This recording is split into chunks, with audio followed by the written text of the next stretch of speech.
Good morning, everybody, and welcome to Sailor Nation. Sailor Nation Sports, and I say good morning because it's almost 10 o'clock in the morning, and we're broadcasting live from Mona Shores High School. Joe Kanukin, Nick Davros, Kevin Kotis up at the Crow's Nest up there. We've got Noah, Johnny. We're all here, and we've got a special guest, my friend. We do, and I'll tell you what. For an early morning broadcast, which we rarely do, we rarely have the kind of history sitting next to us that gets to join us here in the broadcast booth. Mr. Walt Gakowski, thanks for joining us, Walt. My pleasure. Thanks for inviting me. Yeah. Oh, my God. It's like fun at the old ballpark, even if it's 35 degrees. Walt Gakowski, a longtime administrator and a longtime baseball coach here for the Sailors, but more importantly, he's a Michigan high school Coaches Hall of Fame member, Hall of Famer. And this is the first Hall of Famer we've had on the first of many, I'm sure, but I'll tell you what, a great way to open it up. So I can't forget, too, he's also the coach of the Muskegon Clippers here over at Marsh Field and everything. So welcome. I appreciate that. Thanks, guys. Yeah. So it's a little chilly here today. We're probably in the low 40s right now. There's a stiff breeze coming out of the west, but I tell you what, we've got okay green mix and red combination here at on the campus of Mona Shores. It's Mona Shores versus Jenison. And Walt, you and I were talking a little bit before the broadcast. Jenison historically has been a pretty good program. Yes, they've had outstanding teams in the past. Always well coached, very athletic, and a lot of very good baseball players. So, I expect this to be a very, very good ball game. Yeah. Well, having roots here at Mona Shores, how long were you head coach here at Mona Shores for? 11 years. 11 years. 19 years prior to that at North Muskegon, and I put in another 4 at Catholic Central. So 23. So God, you've got over 30+ years there, buddy. Yeah. Well, it's over 40 actually. Yeah. Which means I'm up there in age. Well, with that said, I'm going to be starting my 42nd year of high school football. That puts me up in age. Not only does it say that, though, but your Medicare card in turning 65 solidifies everything as being old. Always a thrill to get that in the mail. Yes, it is, buddy. Yes, it is. So Jenison leads off with a good crack of the bat, but right to the center fielder, easily out for first, out of number 1 here in the first inning. We do have a roster that we were able to get a hold of thanks to Tim Lipan, who is in the announcement box up there, the press box. And I know you guys are holding on to a lot of paperwork, so I'm gonna default to you guys with any of the names. And well, this is number 6 right here, Spencer Belts. Goes through the glove of Mark Konechny, the shortstop there. Now, is that going to be considered an error? An error. I would score that an error. As an error, okay. I mean, if they can make a play with reasonable effort, okay. They typically would call that an error. I gotcha. Obviously, it's always to the discretion of the official scorer. I gotcha. So Belts on the error is at first. Nate Ross, number 13, is up. I think that's Batson. Betts? Yep, Betts. Oh, Belts, okay, Betts. So just a little bit here from the John Vandervelde and Nexus Realty broadcast booth. We are set up here in the bleachers because the press box here is a little bit small, and to be able to bring in the great color analyst talent that we do with Walt and have all of the technical stuff set up, we've actually set up in the bleachers, which so far seems to be working. And this, we talked about it this morning actually, is the first full live broadcast of baseball that we've done over the 3 years. Last year, obviously, all of the spring sports shut down. The first year, we were just getting everything under our belt and learning. Looked like a little bit of a curveball there, possibly. But I believe that's Brady Rose pitching. Is that? Yeah, that's Brady on the mound here. So anyway, I hope you guys are enjoying. We've got 2 camera positions. One that we've got mounted to the fence out on the center field between the 361 and 345 marker you're looking at right now. We tried to mimic as much as what you would see. Throw over to first. What you'd see in a regular baseball, like a major league or a minor league broadcast. So I hope you guys are enjoying that. Also, we've got Kim and Kotis, our eye in the sky, on top of the press box looking down. It's Jason Anderson playing first base, holding the ball, the base runner tight. The cold weather is a factor for everybody, but I think it impacts the pitchers far more than the hitters. Because of grip, correct? Yeah, it's really tough to get a feel, although you've seen Brady throw 3 or 4 breaking pitches already today for strikes, but it's hard to get a feel for the baseball. So if you got to spin it, it's a little tougher in the colder weather. Walt, and I'm glad you brought that up. So in between innings now, Brady is going to tighten up just a little bit. Does that affect him that much when he tries to get back into the second inning, let's say? Yeah, it can. I mean, obviously, after the inning's over, he's going to go into the dugout. He's going to put a jacket on. He's going to try to keep his arm as warm as he can. Sure. And stay as loose as he can. But, you know, he's not a PO, a pitcher only. He's going to be hitting too. So right. It can be tough. But you know what? I think cold weather in baseball is probably tougher on the fans than it is on the players. once a ball game starts, you know, adrenaline, emotion, everything takes over, and you really don't think about it too much. Versus us up here at the highest level of the press box. Yeah, you know, there's a little blooper. That's a gonna tailor-made get the one out here, and did he get him? Again, that'll be another error, probably on the first baseman, correct, for dropping that. That's probably an E3 in this case. Yeah. Okay. That's Jason Anderson again at first. Konechny at shortstop with the out at second base. Yeah, I'll tell you, I'm looking at our camera shot from center field, and boy, is it pretty awesome. Isn't it nice? Yeah, the only thing, obviously, we're attached to the fence. This wind is moving it a little bit, so you have a little bit of play in the camera. But I'll tell you, it's a good position, and we're working on actually getting a camera platform back there in that exact spot. Wow. So somebody could man an actual camera from that location and be able to bring it in. So. That last play, Nick, was you can see the infielders are in what's called a two-depth in that last play. That was really a tailor-made ground ball to Mark Konechny, where he stepped on the bag and made the play himself. But the ball was just not hit with enough pace. Right, in order to get the guy at first out. Yeah. Now, two back, that means the second baseman and the shortstop are deeper than backhand Konechny. Long throw. Oh, boy. I'll tell you what. Let's get an instant replay that on that. That was close. Nice play by Konechny. That was an excellent play. Going into the hole, made a backhand. Watch it one more time after it clears. It's a long throw, Walt. Yes, it is. Long throw. Yeah, that was a good call by the umpire. It looks like he just got on there. So not a lot of oomph on that hit and a very long throw for Madison Konechny. Wood, designated hitter, up. I'd like to thank everybody for joining us here, Sailor Nation Sports Network.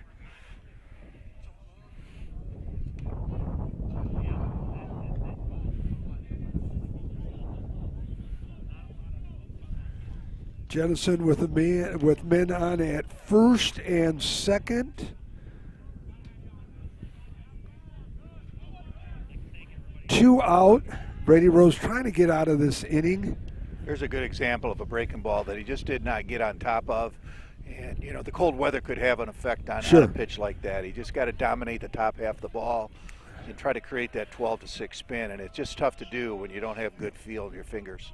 Walt, when you were coaching there, how many assistants did you have, and what were their roles on the team? I mean, do you have a separate pitching coach? Or is well, that in a perfect world you do, but you know, in high school you're limited. You do what you need to do.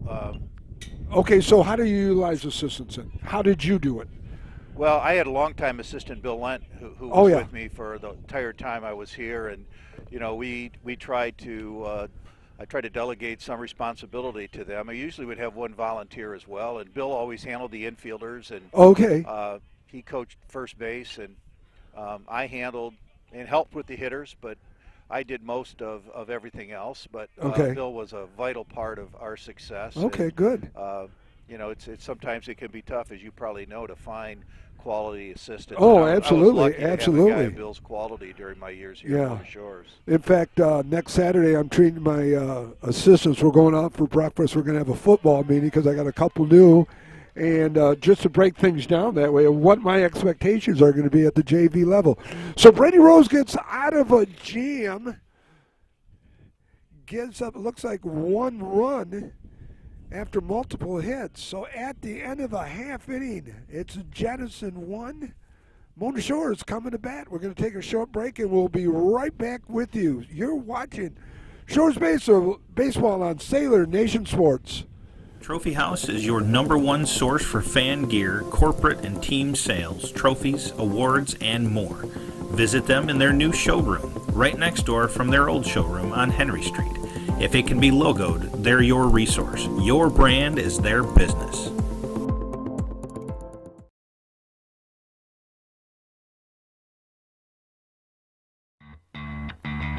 The Sailor Nation Sports Network would like to announce the first ever Pinnacle of Pride sponsor, the Sailor.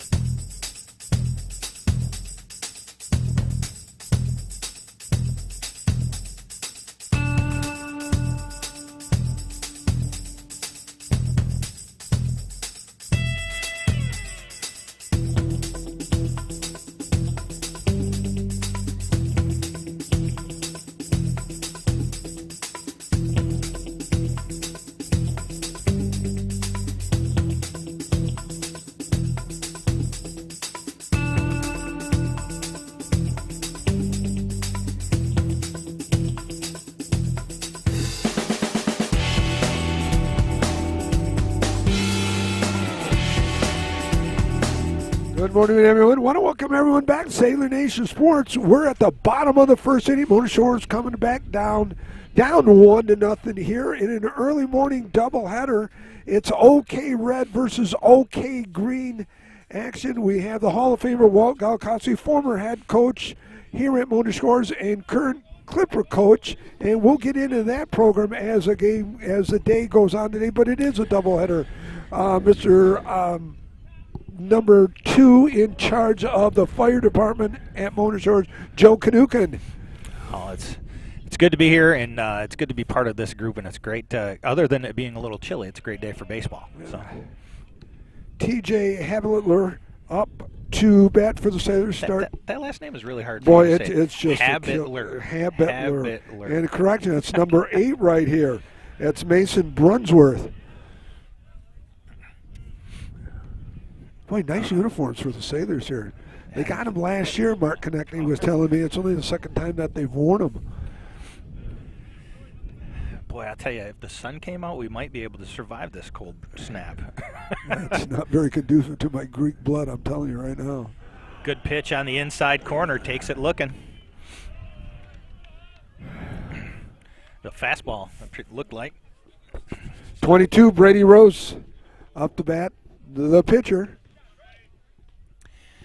Brady Rose up for is it the Detroit Football Player of the Year? Is the latest Athlete of the Year. Athlete of the Year. Yep.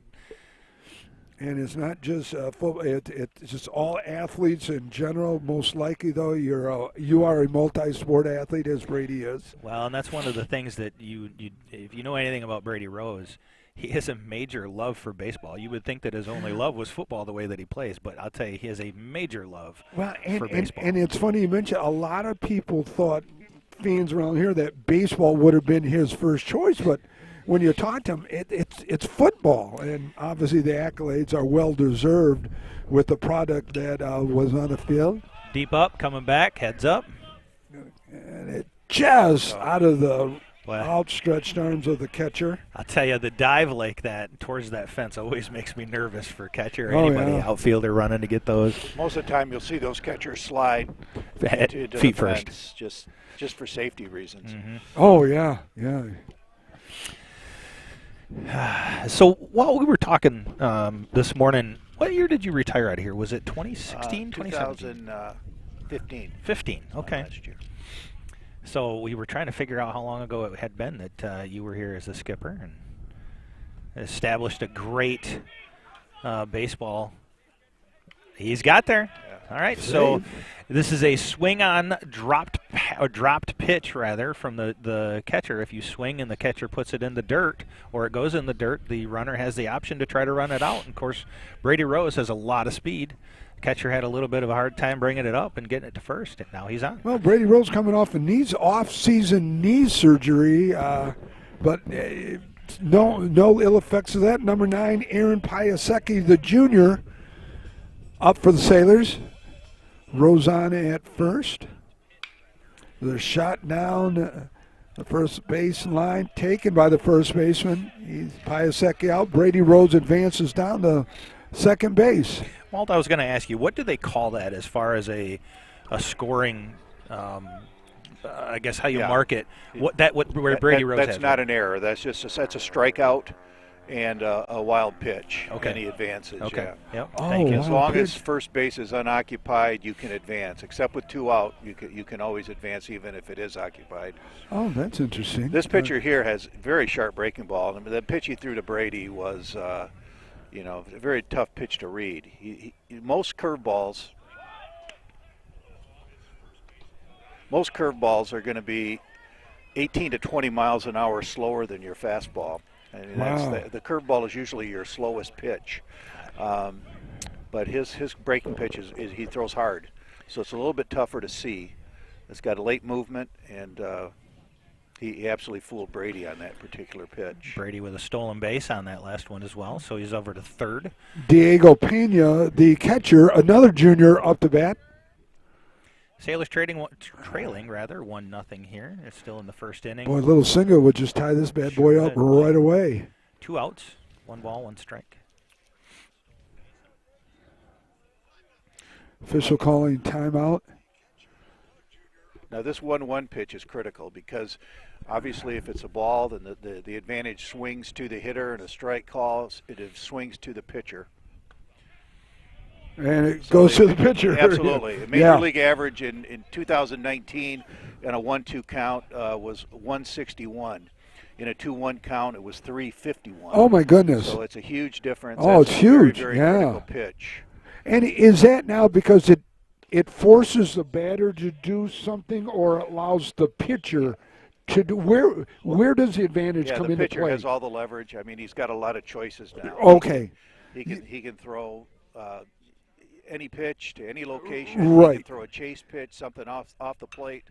Oh, there's a nice little pull. pull. Going deep out be towards the there, fence. and it's go! Goes off the left fielder's glove, brings in Brady Rose. Pena goes down to second, and misjudged by the outfielder, it looks like, because, boy, he had time to react to it. He drifted on that fly ball a little bit. He's got to turn and sprint. He's got to try to beat the ball to the spot. And, right. He drifted a little bit, and that's a cardinal sin for an outfielder. I'm sure the coach will let him know. Up to bat, the shortstop, number 10, another junior, Mark Konechny.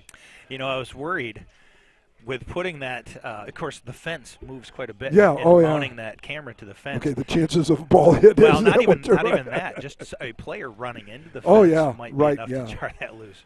So we'll watch the video replay on that, right? We will watch that. All right, Mark Konechny up. Mark had a great game on Tuesday. He hit a home run, got a double, and played literally almost a perfect game, except he got caught going from second to third, attempting to steal, and got tagged out. So obviously, I chatted with him in between.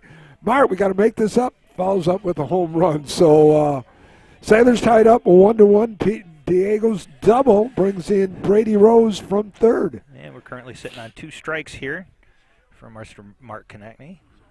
2 outs.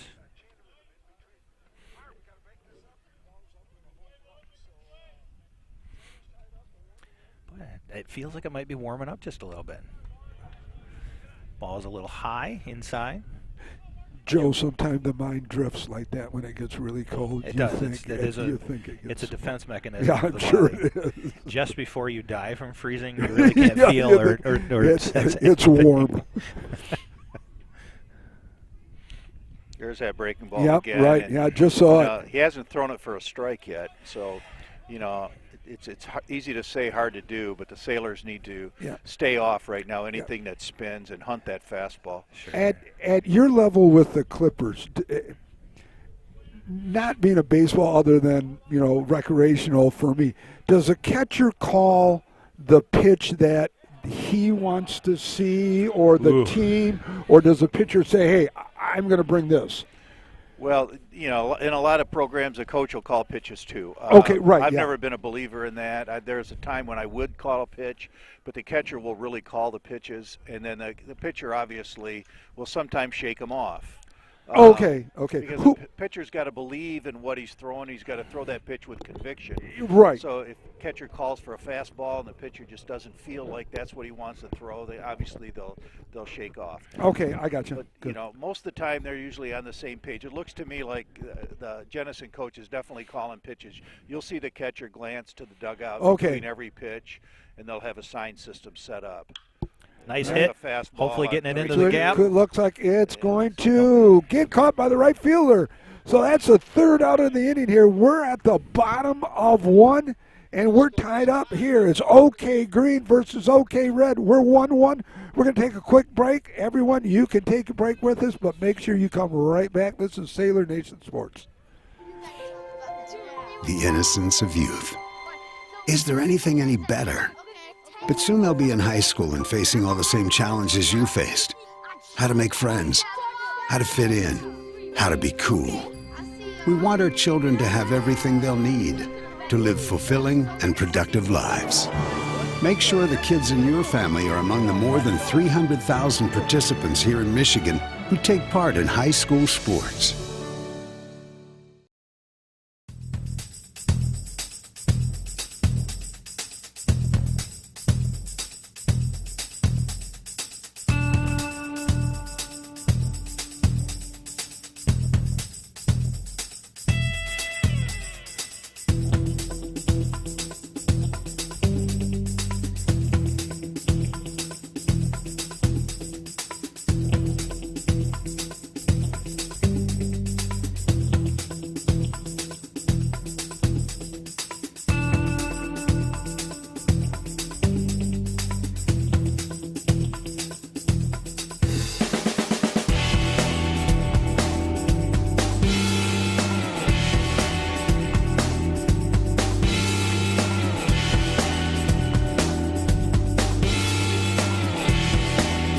I want to welcome everyone back. Hey, listen, if you're cooking breakfast this morning, I like my eggs over easy, bacon soft, and some coffee flavor would be nice. If not, we want to welcome everybody to Sailor Nation Sports. We're at Mona Shores High School.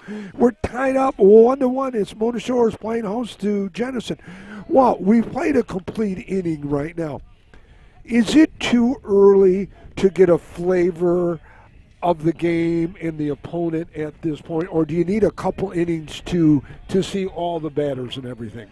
Yeah, it's right now they're just you're sort of feeling each other out. You don't have scouting reports. We don't really know what to expect. Now there's three real firm fastballs from Brady. That last one 0-2. A lot of guys will throw the ball up in the zone on an 0-2 pitch. It's the ball looks, because it's closer to the eyes, it looks like it's a very hittable pitch, but in reality it can be hard to catch up to, especially if the pitcher has a little bit of velo. He can throw with some velocity. So you guys, you brought up a point here. There's no scouting that goes on with baseball or well, there is. There certainly is. But I mean, in high school baseball, you may see an opponent one time. Right. So it's really hard. Nice curve. No, right, yeah. With the Clippers, we're going to keep spray charts. We're going to play everybody 4 or 5 times. So we have a spray chart. We can adjust ourselves defensively. We keep a hitter tendency chart or pitcher tendency chart, so we know what that hitter hit last time. So that helps us. But how many coaches do you have on the Cliff? Well, we have 4. Okay. It's pretty unusual. Not too many people in our league have 4 guys. And I take it that's a blessing? It is, yes, yes.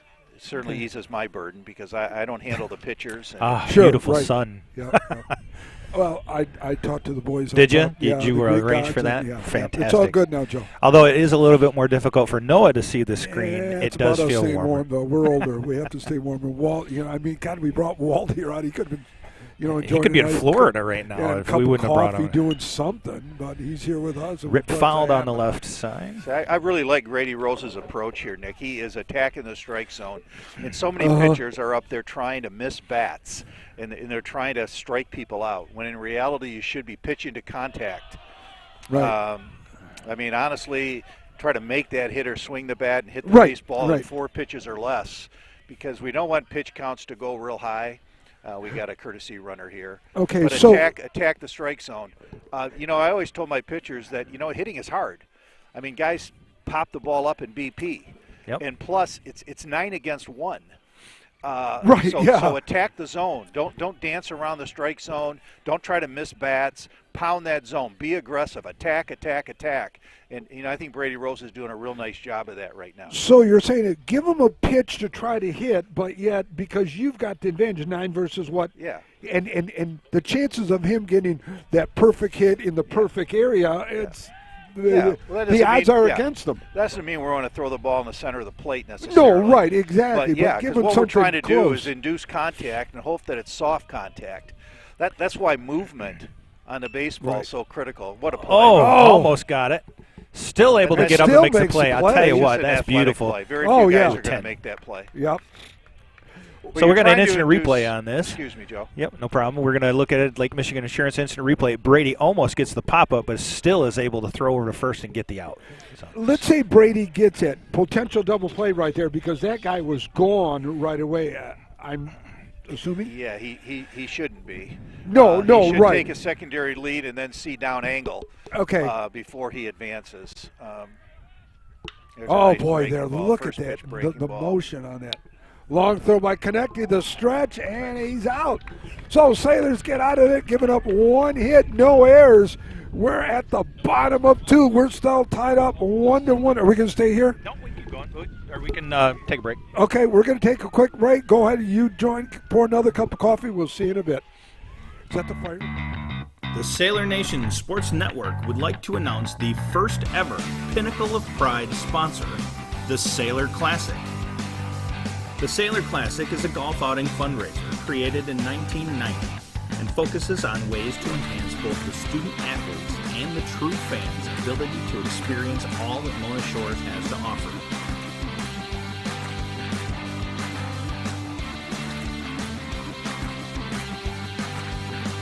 The Sailor Classic has provided a multitude of areas of financial support for athletics throughout the Mona Shores school system.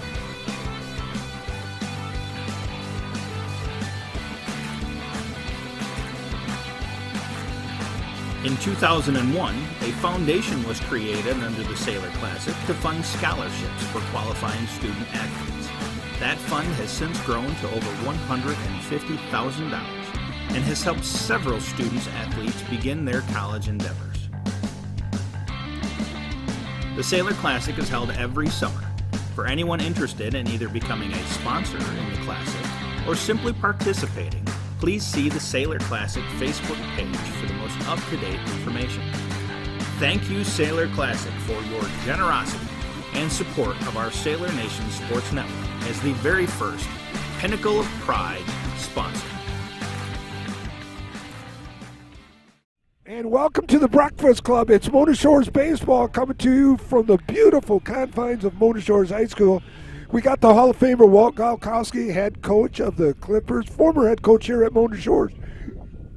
And we are at the bottom of the second inning, tied up 1-1. We've got tennis going on with Jenison behind us. We got baseball with, so it's just basically a Jenison Mona Shores morning here at that's right. at the confines here. So Walt and I were talking a little bit, Joe, in between here, and we were talking about pitch count, and then back in the day, rules have changed a little bit, Walt, since you were head coach and here. Yeah. Regarding pitch count. Yeah. Let's go over about. If I'm not mistaken, now I believe that the coaches have to exchange information between innings as to how many pitches they have for that particular pitcher, so that they're on the same page. They can concur that it's accurate. They follow what they call pitch smart guidelines. So you get a maximum number of pitches before you have to leave the game. I want to say it's 105, Nick, but I really don't have those figures in front Is of that me. a lot of pitches for a pitcher, Yes. 105 It balls? It is, yes. Okay. I mean, the average inning for a pitcher in a perfect world would be 15 pitches. That's what you would consider to be an average inning. Okay. He has thrown 4 right now, and that's what I was saying before about just being aggressive and attacking the strike zone. Rips it foul down the right side. Trying to induce contact instead of trying to miss bats. Right. If you can throw the ball with some movement, and it doesn't have to move a lot. If the ball can move, a couple of inches as it enters the zone, all you're trying to do is move it off the barrel. So that you can, again, induce some soft contact. Sure. Weak ground balls, weak fly balls, etc. So it's Reed McAvoy up to bat, the senior. But Yeah.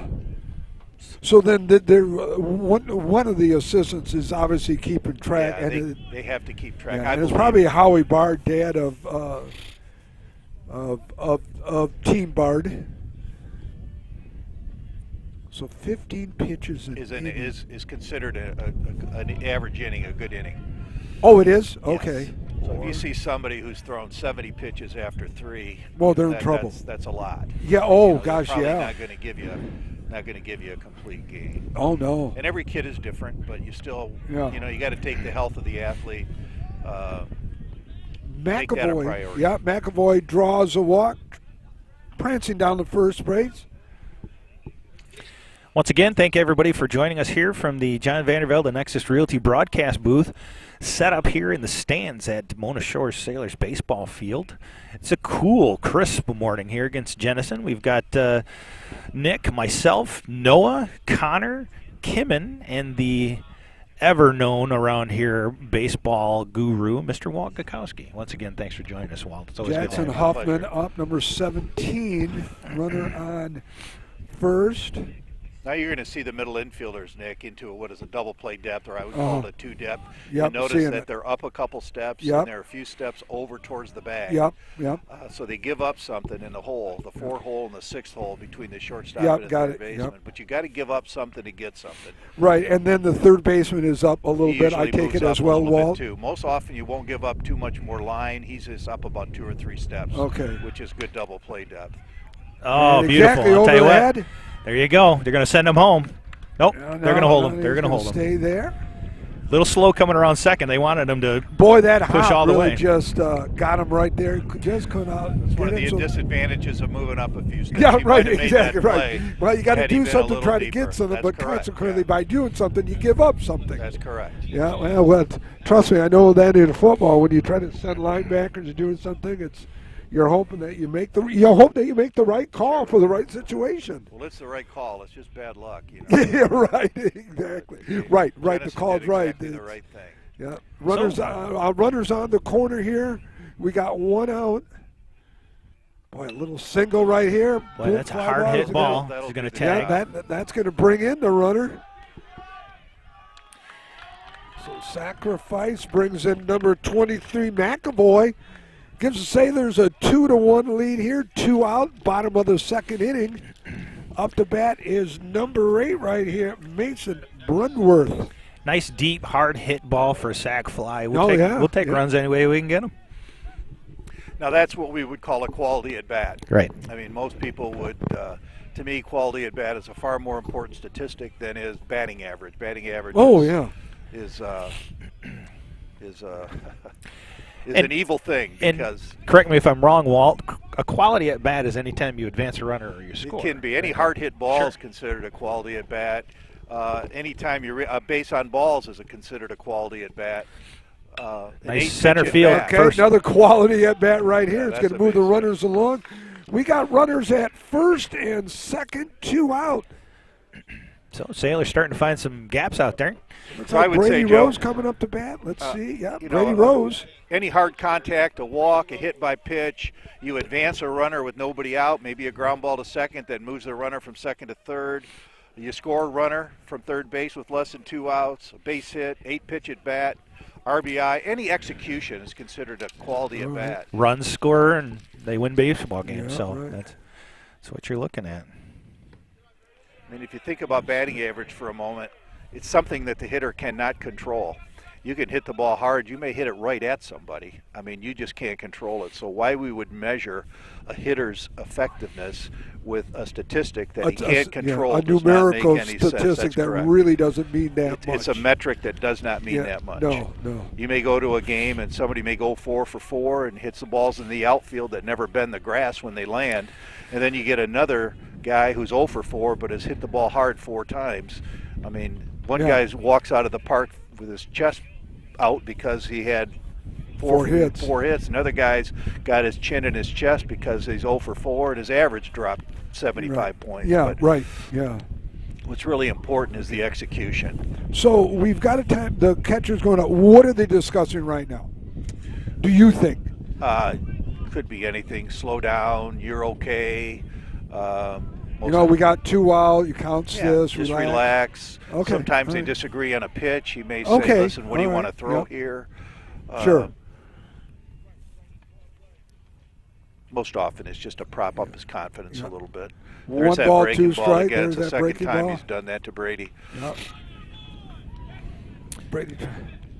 So that's the 3rd out on the innings, but the Sailors get 1 at the end of 2. Sailors up 2-1. Short break, and we're going to be right back. There's just one place where students are students first, and athletics are played with purpose and perspective. That place is your local high school. High school sports offer more than the joy of competition. Studies show that student athletes are also likely to enjoy greater levels of achievement in other areas of their lives, including academics. High school sports, a winning part of a complete education.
Welcome everyone back to a rare morning broadcast for Sailor Nation Sport. I hope you're enjoying this broadcast. Tell you what, got to be happy with the outcome right now. Sailors up 2-1. We are at the top of the 3rd inning here. We have Walt Galkowski, Joe Kanukin, I'm Nick Davros. We've got Noah running the board. We've got Connor out and about, Kim up in the crow's nest. And I tell you what, it's a chilly morning here at Motor Shores. The clouds are rolling back in, wind out of the west. But nonetheless, it's okay action baseball. Brady Rose on the mound for the Sailors. Here's another one of those 1-1 pitches, and this time advantage hitter. It's 2-1. Brady missed the strike zone with that breaking pitch.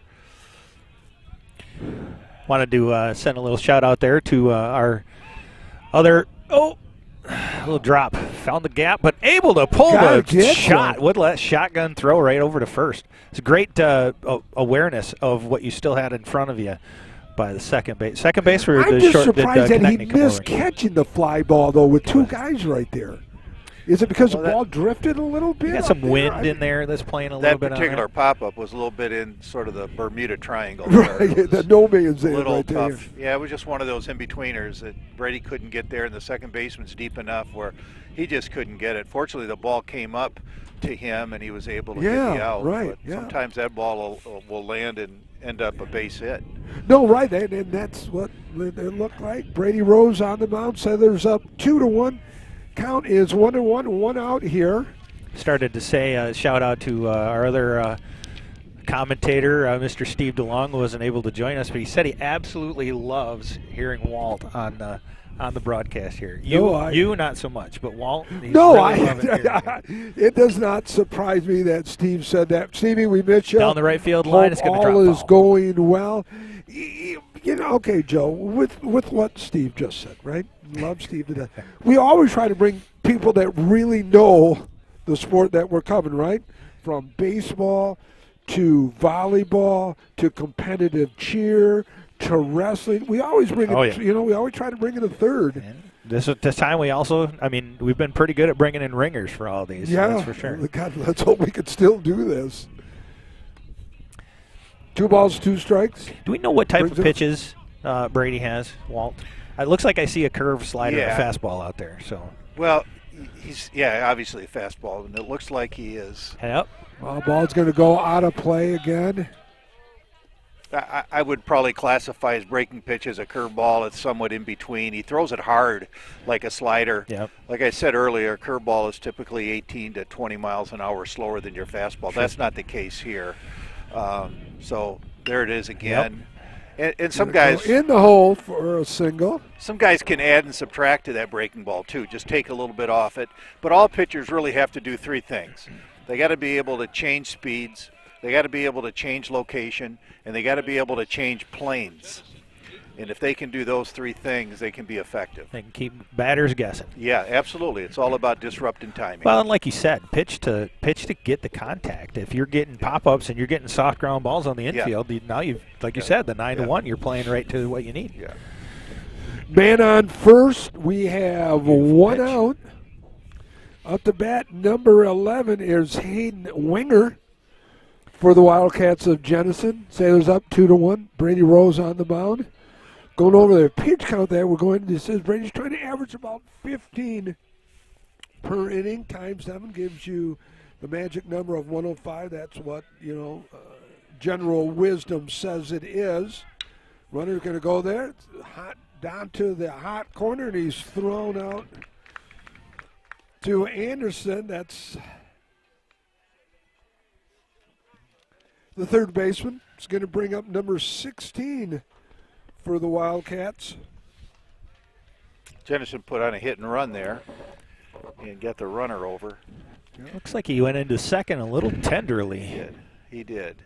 Did you see the slide at all? I don't know if he slid Yeah, or if he... it looked clean from here, but you never know. He might have Coach is out there turned talking to something. him. Looks like he's going to be okay. Yeah. But Doesn't take much to slide into a base like that and tweak an ankle or a wrist or anything like that, depending on how you're going in. Shanansky up to bat.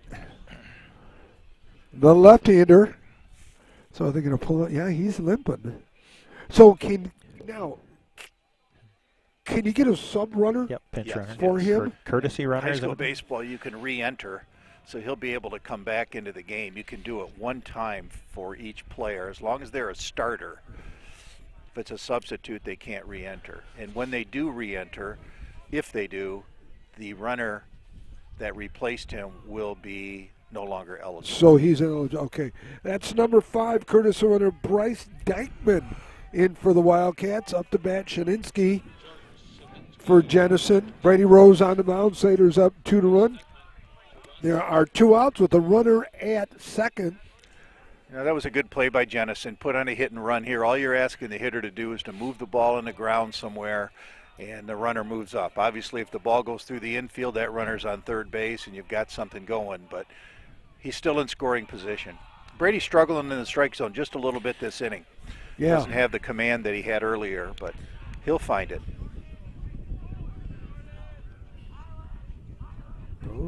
There's a little foul ball. Brings count to 1-1. Top of the third inning here. Mona Shores High School. We're at the ballpark here at Mona Shores. And I tell you, the field looks good. All right, we'll get to this as we go on. But Walt, I remember watching you year-round being out here doing something. I don't know if you were out here watching just the grass grow at times. I mean, the passion that you had. If there was a blade out of line, if there was a line that wasn't perfectly straight. Yeah, well, I'll tell you, I tell Nick, you, it became an obsession. And, I'd wake You up in think the you middle were of a the little night. OCD? Wasn't like Oh, yeah. I'd wake up in the middle of the night and worry that I just edged the third baseline and it wasn't straight. It got to be a sickness, and it did. No, trust me. The funny thing is, I believe you on this, having watched you do what you did. But, well, the bottom line, though, is it looked meticulous. Well, I mean, after your Clipper job is done, I can see you working for a major team doing something. Well, I don't know if I want that job, but, it's one of the things as a high school coach, I always said you can find, who the baseball coach is because he's the guy with a rake in his hand. Yep. And, it's one of the things that we can control. You always can't control, as you know, Nick, the type of kid, the type of player that may walk through the doors of your high school, but you can control the facility.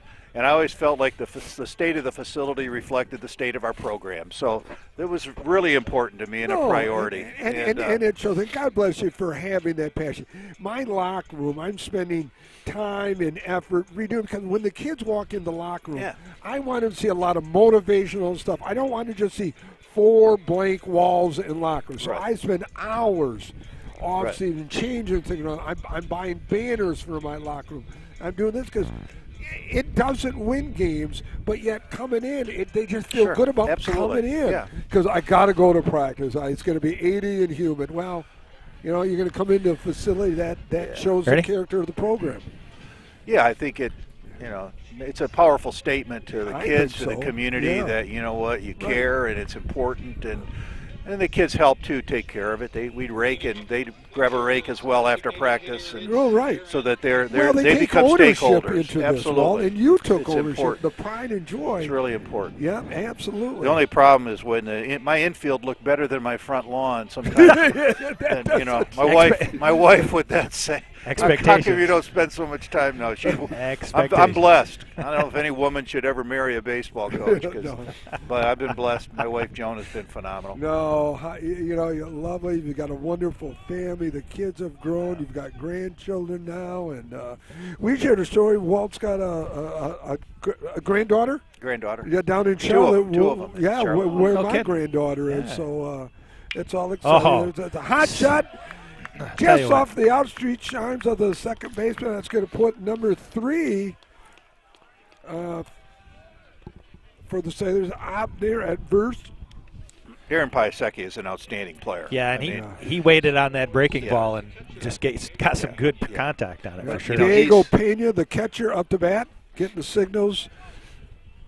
He plays highly competitive baseball in the summertime, so the kind of pitching that he'll see in the springtime is not going to concern him.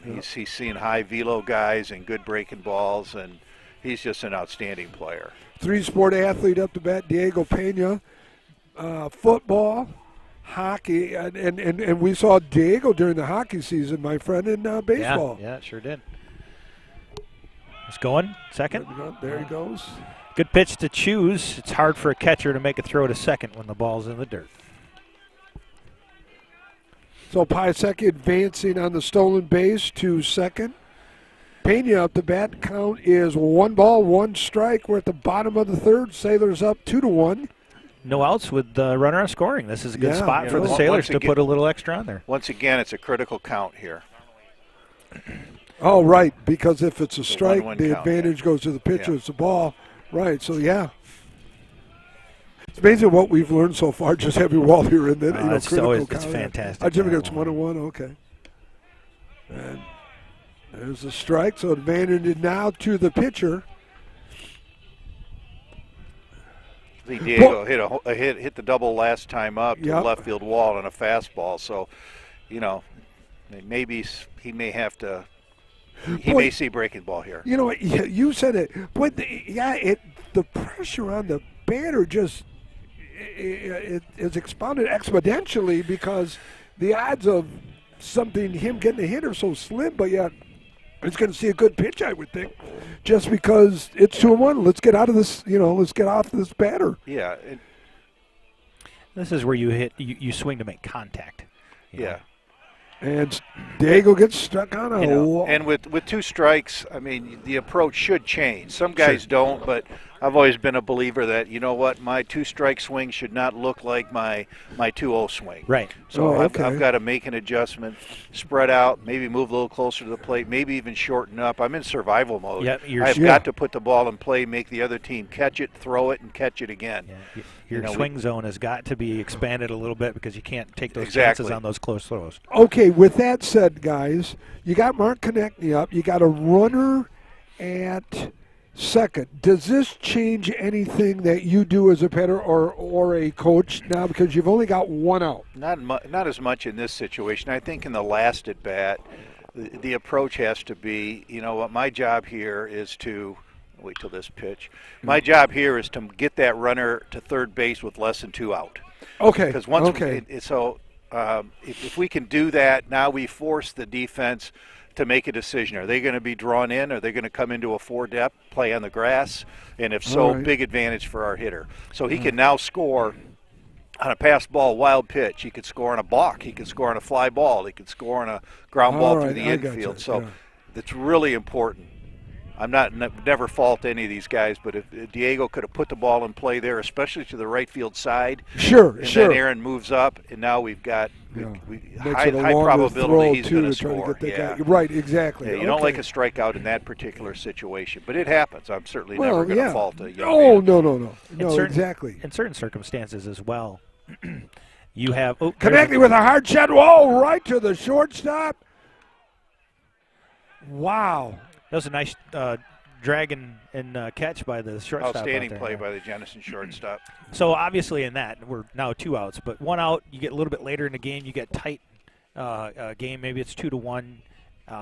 That's where you might even consider dropping a bunt to get them over there. Yeah, I would. I do. I think it's a good play. Do you see a lot of the use of the bunt to advanced runners in high school baseball? You see it a lot. You still do, more so in high school than you do, obviously, in pro ball. You don't see that. Those guys are paid to hit home runs and drive in runs. But in college baseball, it's not as prevalent either.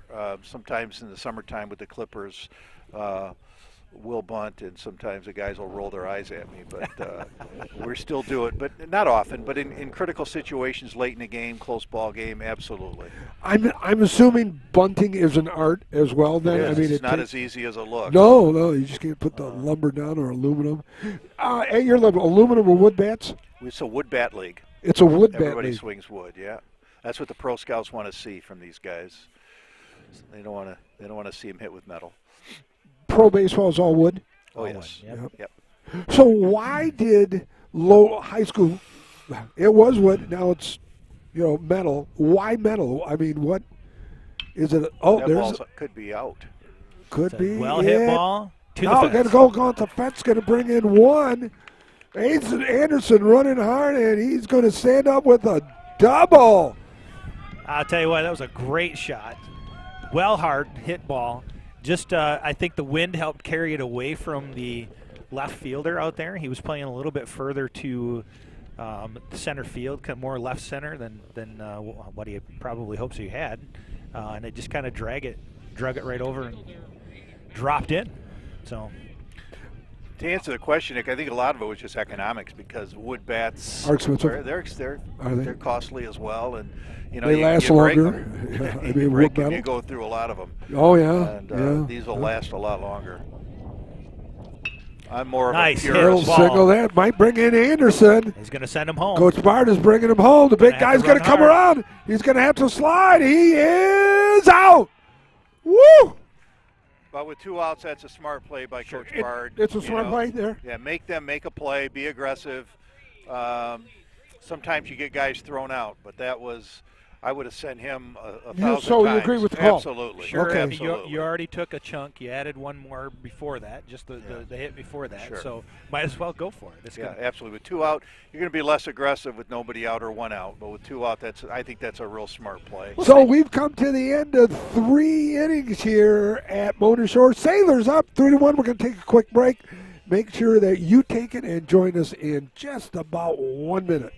The Sailors Lead the Way campaign is an opportunity to support Sailor Nation Sports Network and the variety of events we love to cover. As with any endeavor this size, it takes plenty of time, energy, and money to do it right. As we grow, we learn the next best way to provide you the content you love. Thank you to these current campaign donators and their recognized levels of support.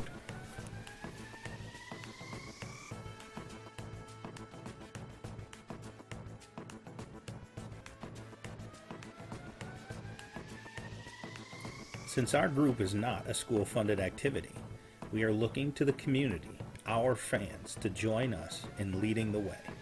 If you would like to donate, please check out the link on your screen or simply visit the Sailor Nation Sports Network Facebook group and click the link in the Sailors Lead the Way campaign post. Go Sailors! Or Connor Valley. Connor Valley. Are we up? Are we up? We are up. We are up. I started talking to Walt. Walt was talking about, they're thinking about doing some live streaming. I'll get into a proposal with you in just a minute. So we're at the top of the fourth inning. Brady Rose still on the run. A hot little shot to the second base. Throws to Jason Anderson for the easy out. One out here. That's what you like to see if you're Brandon Bard. One pitch, one out. Yeah, especially the leadoff hitter. Yeah, right.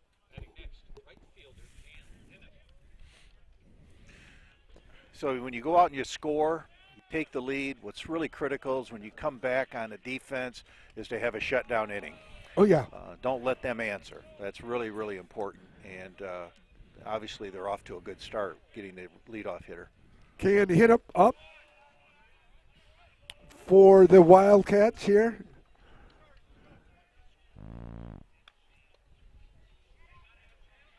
Boy, the only family member we're really missing is Johnny today. Johnny, yep.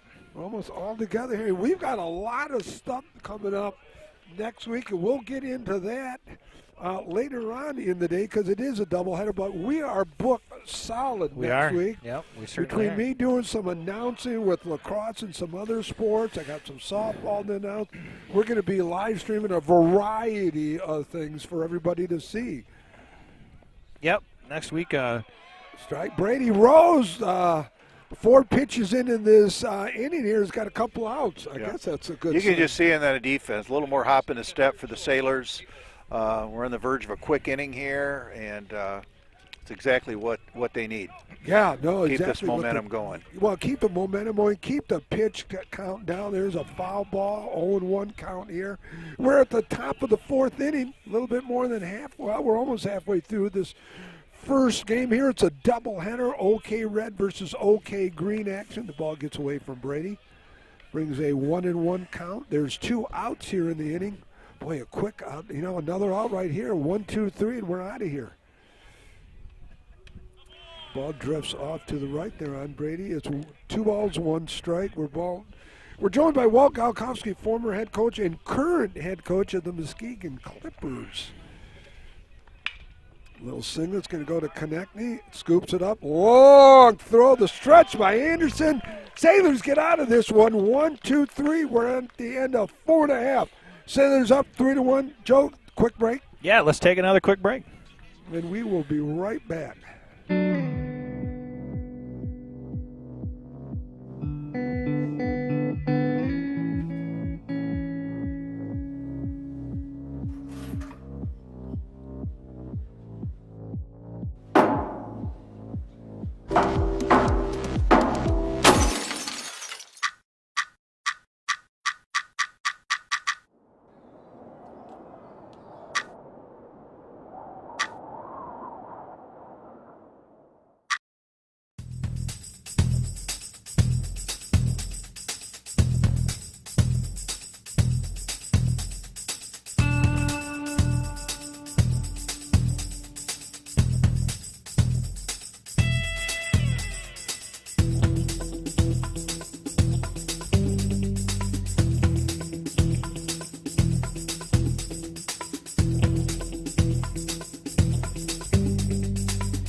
Want to welcome everyone back. Hey, listen, if you deliver breakfast, we're here at Mona Shores. We're located right behind home plate. Bring it on up. Well, we hope you're enjoying the broadcast. Sailors up 3-1. We're at the bottom of the fourth inning here at the ballpark at Mona Shores. Head up. Foul ball, number 17. I think that's 17 or 11. Number 17 for that's Jackson Huffman. He's a sophomore. The only sophomore on the team. And Walt, When you were coaching here, did you have any younger kids up, or were you junior or senior mostly? No, we had some younger kids. I mean, my thought was always, you know what, if they can play, they come into our school and they're baseball players, I'm not going to ask them how old they are. If they can play. Long throw, and now pulls him off the bag. Huffman's going to be on. One year we started. He played 4 years. Chris Matson was our shortstop for 4 years as a freshman. He came in, and the fact of the matter is, he could play. He was the best shortstop we had. We were a better team with him at shortstop, and so maybe the decision was unpopular with some, but that's had to be done. So well, and the reason I answered, being a JV coach, being that middle child right there, the freshman you have to take care of, the varsity's a varsity. Matt, and when I was at Muskegon, the best players are going to go up into the varsity, sure. And so I've been on that, and do I like it? No, but absolutely respect it at the same time. You probably know better than anybody, Nick. Not that the JV program is critical, but it's a developmental program. It sure is. Exactly what it is. It's probably more important to win on Friday night than Thursday night. It is. So. Well, and it really does speak to you doing a great job of pulling people up, too. Yeah, I mean, absolutely. There's a bunt. There's a little bunt going to go. It's great. Going to move the runner from first to second. Yeah, and we were just talking about good run. Yeah, I mean, it's a good one if you advance a runner. Yeah, in a perfect world with the runner at first base, you're trying to bunt the ball to the right side.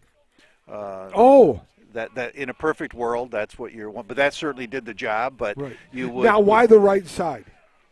Just because throwing the ball, trying to get the guy out, or? Well, because normally the third baseman, he's going to be holding the runner. Okay, I got you. The first baseman will be holding the runner. I got you. The third baseman, if it's an obvious bunt situation, is going to be up probably on the grass and then some, taking the bunt away.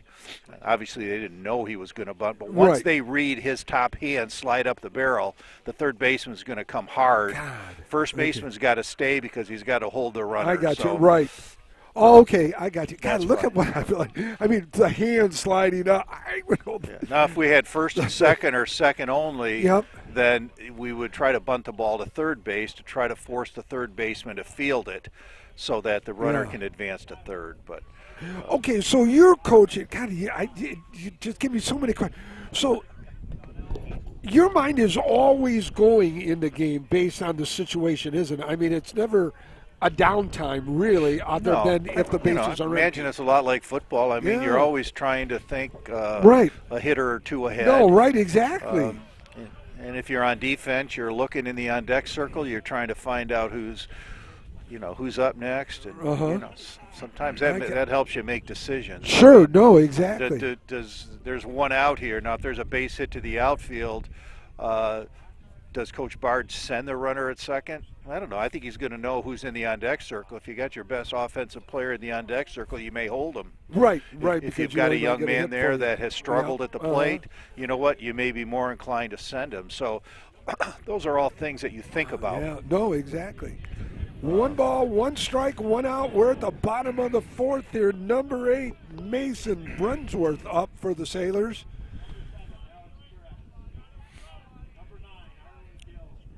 Boy, that really starting to warm up around here, too. Yeah, the sun is shining, too, almost like Grand Haven. So I can tell you the Jenison coach is cringing right now. He does not like that play. Here he comes out to the mound. Because now we've got that runner on third base with less than 2 out. He's already down 3-1. He's going to have to decide now, what am I going to do? Am I going to bring the infield, draw them into a 4 depth, which is on the grass? How am I going to make this play? And if he does bring them in, then our hitter, Mason Brunworth, has a huge advantage. Right. So let's see. So that's what he's talking to. I bet he's talking to the infielders right now saying, hey, we're going to do this. Okay. Let's see what they do. Yeah. I think they're going to be on the grass because he can't give up another run right now. It's already the 4th inning. They haven't done a lot on offense. Second baseman is, just like you said, they're in significantly from where they were. They're on the grass. And once they take their prep steps, they'll be in. Even the shortstop will be on the grass. Wow. So what's the discussion out here with the coach and the umpires? I'm going to guess that it's about the number of conferences that maybe he's had. Is there a limit? Yeah. Is there a limit, Walt? Yeah, but I'll be honest with you, I don't remember what it is, Nick. No, because sure. I've just been away from high school baseball No, long right. enough, and the rules change, but I'm guessing that's what they're Yeah, talking about. but just sharing that information, you're limited to a number. We don't know what the number is, but that's probably what the conversation's about. That's interesting. Now, are you limited at your level with the amount of conferences, and then are the pros limited as well? Well, if I go out to if I go to the pitcher's mound twice in the same inning, I've got to remove the pitcher. Oh, So, okay. yeah. So there's ramifications. Yes, absolutely. Okay. Okay, so they are on the edge of the grass, just as you said. Yeah. Boy, they are really. So, they're trying to stop the runner. Yeah. So the base runner now for Mona Shore is that's going to score the run. Yeah, that's going to give them run. Tag, now go. Yeah. It's going to be a long throw. Well, this could be a close one. It's a great and throw. And he beats it Very in. good throw. It was a very good throw. I'll tell you what, if So- he was ever going to have a shot at getting him out, that was a good throw to do it. Great at bat because it brought That's in a again, quality even at though bat. it's an out. That's a quality It's at a bat. quality Yeah. bat here. No, that's a sacrifice fly. If kids are worried about their batting average, it's not counting as a time at bat. But you know what? I'm sure that Coach Bard is asking all of his players to recognize execution. Oh, absolutely. Kid will hit a home run and they go crazy in the dugout and they're high-fiving them. I would force my players, make sure they understand that we better high-five that young man right there because he just drove in a run. That was a great play. So a sacrifice fly does not diminish your average at bat. No, it's not because you brought considered in an a run. at-bat. It's a quality bat. You get, just like a sacrifice bunt does not count as a time at bat. It's not because it's a quality at bat, just because it was a sacrifice. You I gave got you. yourself up. Okay. It was an intended play. It did exactly what you intended it to God, do. look at what we've learned today. I mean, this is priceless right now. All right, Sailors up 4-1. There are 2 out counts, 1-1. We are at the bottom of the 4th inning.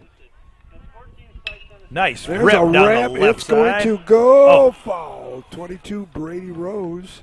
But I tell you what, if that would have fallen in, Well, that was would have been a sure double with shot. his speed. Oh, yeah. Yeah.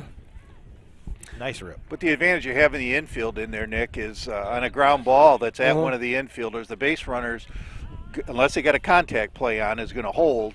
He's got to see the ball through the infield. Right, so they'll exactly. be able to look him back and get the out. Now we've got a runner at third and 2 out, and then they can go back to their normal depth. Gotcha. So that's why they would do that. Sure.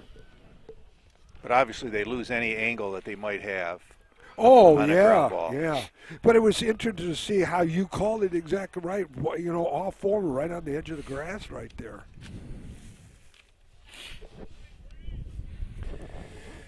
Two balls, 2 strikes, 2 outs. Bless you. Thank you. Brady Rose, your batter. Did you play baseball, Nick? I did not. I was a track guy at Muskegon. Football, basketball, track. I played baseball. You did? Baseball Yeah. and football, yeah. I played on this field. Yeah. Wall, where did you go to high school? Ooh, little I went inside. to Muskegon Catholic Central. Oh, yeah, okay. You graduated when? What 19. year? That's a matter of national security. Yeah, that's a need-to-know basis, too. No, 1972. Okay, you only got 3 years because I'm a 75 grad of Muskegon, so yeah. 1972. Yeah. Boy, that's when Catholic was really big with a lot of kids back in the 70s. Yeah, we were a Class B school. Yeah, oh yeah. I would expect Brady Rose to run here with 2 out. Why? Just to force some things, just to get himself in scoring position for Aaron. And obviously, if they throw him out, which might be unlikely, I bet he goes this pitch. You still got Aaron Pisecki leading off the inning. But I think with 2 out, it's a really good gamble. I would send him. I got a feeling he's going to go as well, although his lead is short. I think the pitcher thinks he is as well. Well, and obviously you're putting runs on every single inning that you've been up there. You might as well push it. You take a little chance. Stay aggressive. You got some room to be aggressive. And you got to be willing to make an out on the base paths. There he goes. And there he goes. The pitch goes outside. Brady Rose is going to safe. Beat the throw, so he's safe. So the call by Coach Galkowski comes to fruition here. Brady Rose on second, 2 out. Count is 1-1. We're bottom of the 4th. Sailors got the rally caps going right here, scoring a run in each of the 4 innings so far. Got to be happy with that. Consistency here in hitting and going. I'm sure Coach Bard would love to see a crooked number up there, so let's see if they can get another one. Oh, I that tell was you. a nice ball. Now, if I were Jenison here, even though you got a good hitter on deck and Diego Pena, I would be really careful throwing a strike to Aaron Piasecki. Oh, You got yeah. first base open. I would try to throw the ball to the right location here, and if we walk him, we walk him. Yeah, a walk's not going to hurt you at this point, with this guy with versus an open base. Right, with an open base and a speedster at second. A single may bring him in, Yeah, depending and on how deep. arguably your best hitter at the plate. There's really no reason to give him any ball he can hit right now. Right. Let's see what he does. I think another breaking pitch maybe. Nope, fastball, but away, good location. Aaron just fought it off. Which is a good swing on 2-2. That plate's 17 inches wide, but when you get to 2 strikes, you got to broaden that strike zone. And so if the plate is suddenly 21 inches, maybe 2 inches in, 2 inches out, you got to cover it all now. Okay, I'm just learning a ton about baseball today. that's I'll good. tell you what, it's just like an that's encyclopedia. I'll tell you what, the ability to drive the ball in the field where you can. You look at the way that they're, kind of trying to hold Brady close to the bag on second. Oh, yeah. It provides you so many gaps. If you can just make contact, it doesn't even need to be. Use the speed of the ball coming in, a good swing look at the gap between second and third. There goes Brady. There goes a hit. Could drop. If it's going to drop in, it doesn't. So, with that fly out, we've come to the end of 4. The Sailors are up comfortably at this point, and I say slight comfortable. 4-1. We're going to be right back as you can take a break as we begin the 5th inning. Trophy House is your #1 source for fan gear, corporate and team sales, trophies, awards, and more. Visit them in their new showroom, right next door from their old showroom on Henry Street. If it can be logoed, they're your resource. Your brand is their business.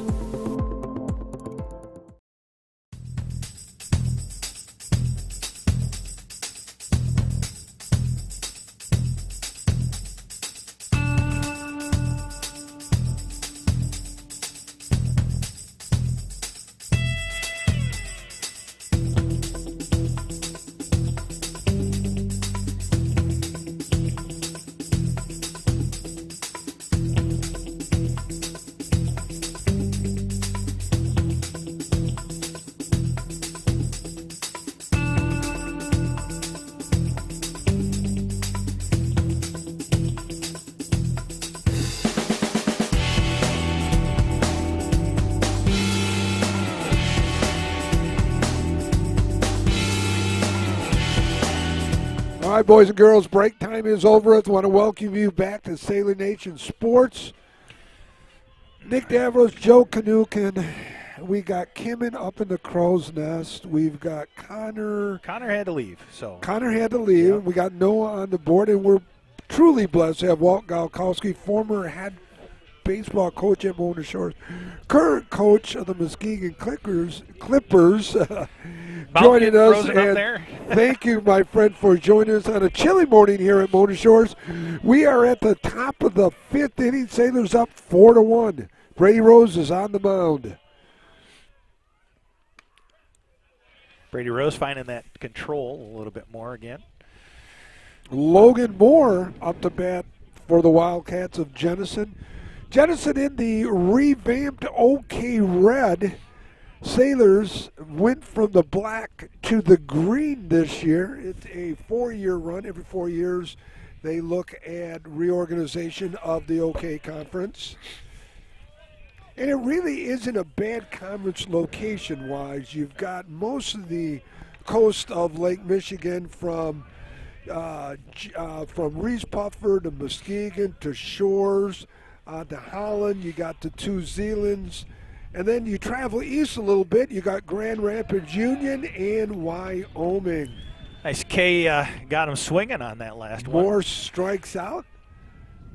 I think that's second or third strikeout for Brady today. Up to bat, it looks like, is that number 8? Alex Schmidt. You know, it's a lot more comfortable for Brady Rose when it's a 4-1 ball game. You got a 3-run cushion. You don't have to be quite as fine. You can really attack the center of the strike zone, and much different than throwing in a 1-1 ball game. I think any pitcher would agree with you on that one. Yeah, any kind of run support you can get Oh, makes yeah, your job absolutely. a lot easier.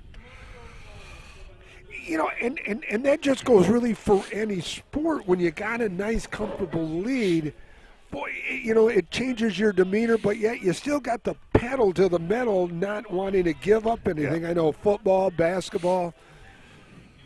Oh, yeah, you want to keep your foot on the gas. Oh, absolutely.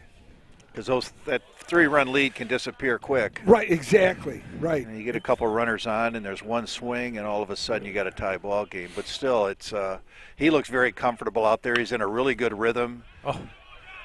He's working fast, which is critical.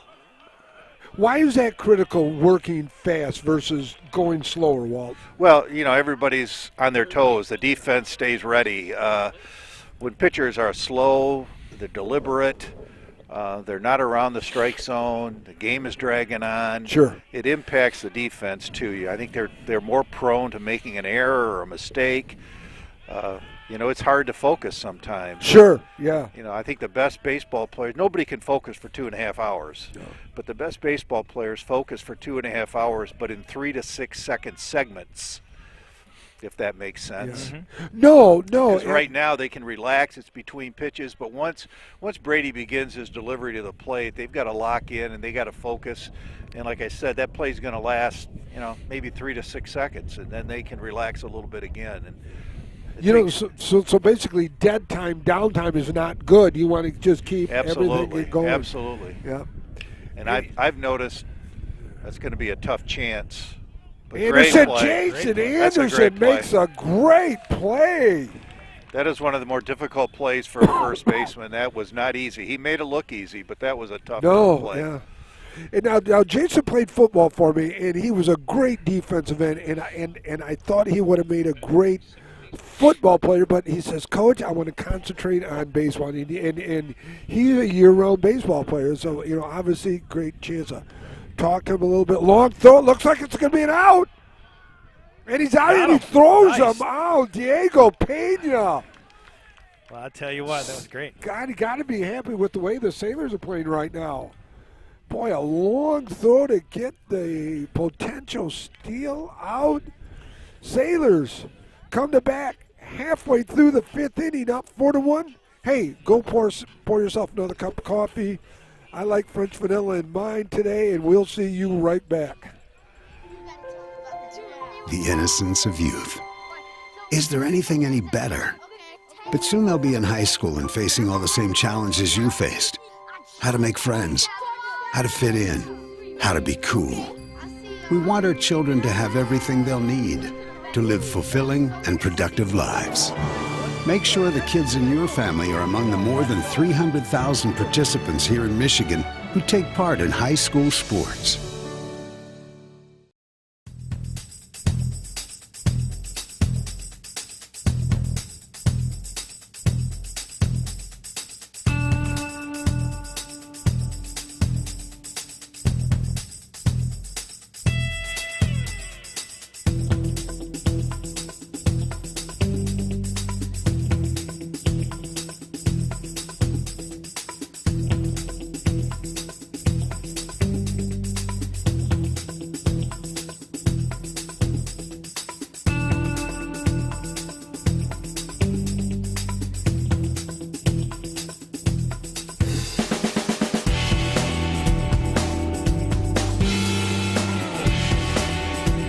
You say as long as you feel comfortable.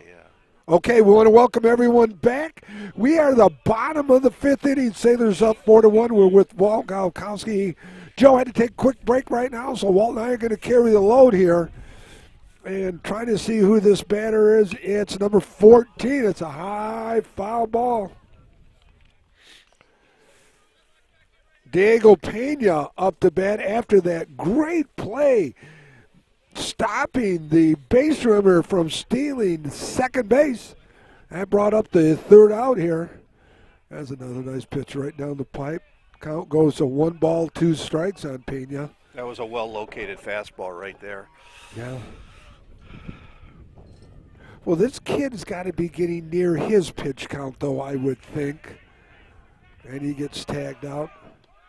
There's that sharp breaking ball again. Yeah. It's giving the Sailors a little bit of trouble. Mark Konechny up to bat for the Sailors, the shortstop, the junior.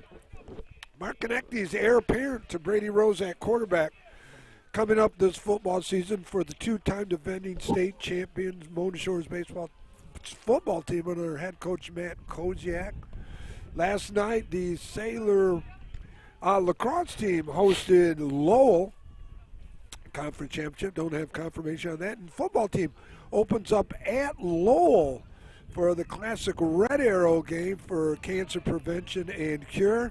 Game 2 will be at Detroit Martin Luther King. Sailors on the road for 3 state games to start the football season. I get to stay at home for 3 state games for our JVs. 1 ball, 1 strike here, 1 out. Bottom of the 5th, there's a nice little poke. It's a high fly ball. It is good. It is a home run for Mark Konechny. His second home run of the week, as Mark had one on Wednesday. Well, I tell you what, Mark's hitting some nice aluminum, nice ball. That ball was up and out over the plate, and I'm sure not the location the Jenison pitcher wanted to throw it, but Mark jumped on it and hit it hard. And well, you wait till I see Mark's dad, the firefighter, Mark Sr. That's a take me out for dinner home run tonight, I'll tell you. Jason Anderson up to bat for the Sailors. Up comfortably now with a 4-1 lead, 5-1. 1 out. Anderson up to bat.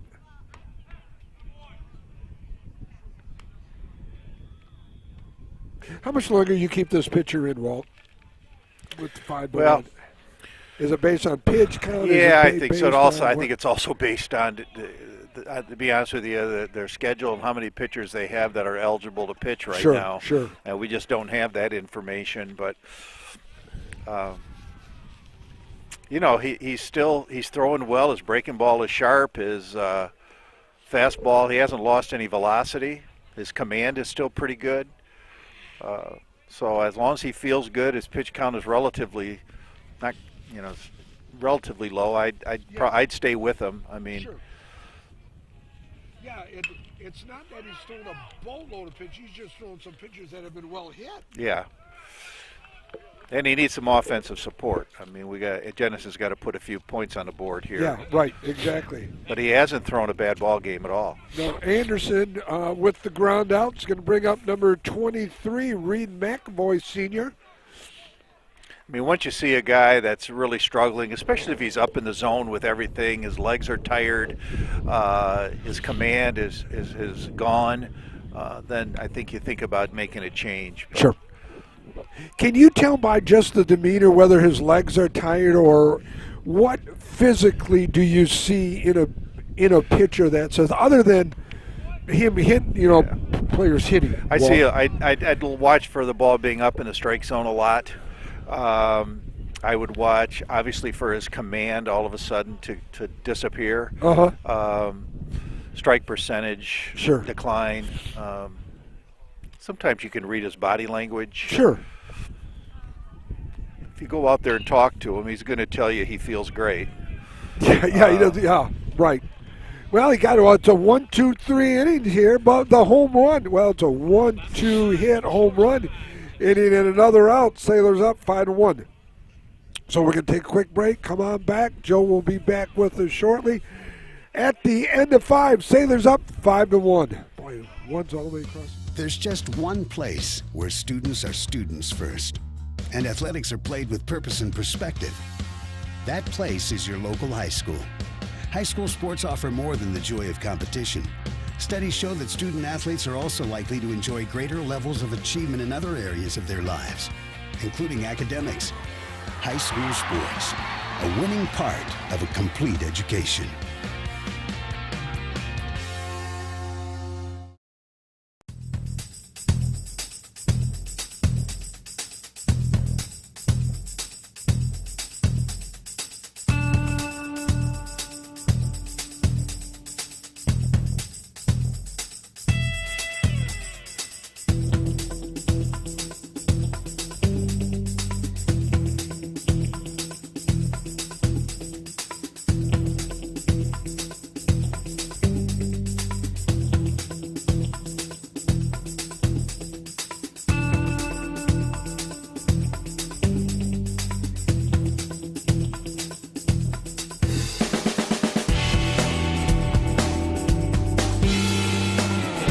Want to welcome everyone back. We are at the top of the 6th inning. This game has gone quickly, and it's all in the favor of Mona Shores as they've scored a run in each and every inning so far, up 5-1. Starting off the top of the 6 is number 13. That's Nate Ross for the Jenison Wildcats. We are joined, Joe Kanukin, and the Hall of Famer, former head coach Walt Galkowski and athletic director. And Walt wore many hats while here at Mona Shores. There's a nice crowd here today. There is, yeah. Considering well, I think, after what we've gone through in the last year and a half, people are anxious to get outside and enjoy the weather and watch baseball. Yep. Hey, Walt, I got a story that I need you to tell us here, and we'll get to that in a minute with Brady Rose still on the mound. So you had the opportunity when they were tearing down the old ballpark in Detroit.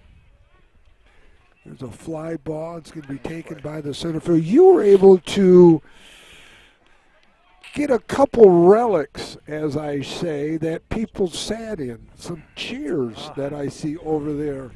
And to tell us about that story, my friend. Oh, well,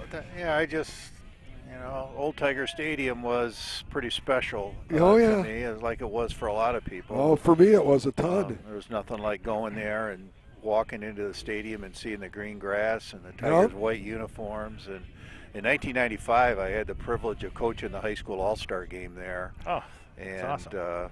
To me, that was hallowed ground, and that was one of my best memories. But when they tore the ballpark down, I had an opportunity to buy a couple of their seats. They were selling them, and I think my wife thought I was nuts, but we bought them, and they sat in my living room for about a year. Just sat there, and I finally said, you know what, I'm going to put those in at the ballpark. So good for you. And they're still there. here. Yeah, I just kind of donated them and bolted them down, and there's a plaque in front of them that reads, "You're sitting in seats from historic Tiger Stadium, corner of Michigan and Trumbull." Michigan and Trumbull. Telling the story, my mom and dad had a supermarket downtown Muskegon on Terrace Street. And, they sold everything under the sun from fresh meat to canned goods, and they had a liquor department. So the liquor salesman would bring in tickets back then for Tiger games, and my dad got a bunch of money. We went with him, and we saw double headers all the time at Michigan and Trumbull. Not only that, but I saw the Lions play football at the old stadium back then, too, and got to watch Alex Karras, the old Greek, play there. So having these seats there, that's history right here. Yeah. And not a lot of high schools can say that, so kudos to you. There's another quick inning for the Sailors. Absolutely. That was probably a 7 or 8 pitch inning. Yeah, the fastest inning. 1, 2, 3. We've come to we are halfway through the 5th. Sailors up 5-1. 6. Oh, the 6. That's right. Here I'm looking at all the 5s up there in the 1. Halfway through the 6, 5-1. We're going to be right back. Sailors Lead the Way campaign is an opportunity to support Sailor Nation Sports Network and the variety of events we love to cover. As with any endeavor this size, it takes plenty of time, energy, and money to do it right. As we grow, we learn the next best way to provide you the content you love. Thank you to these current campaign donators and their recognized levels of support.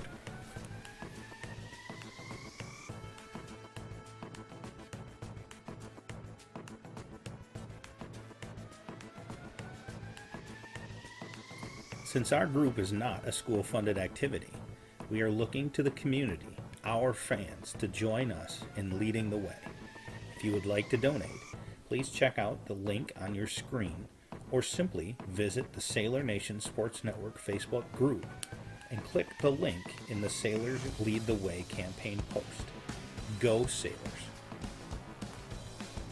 We're back. We're having a little nostalgia talk here at the old ballpark here at Mona Shores. We don't have streets that we can name it like Michigan and Trumbull like we were talking about.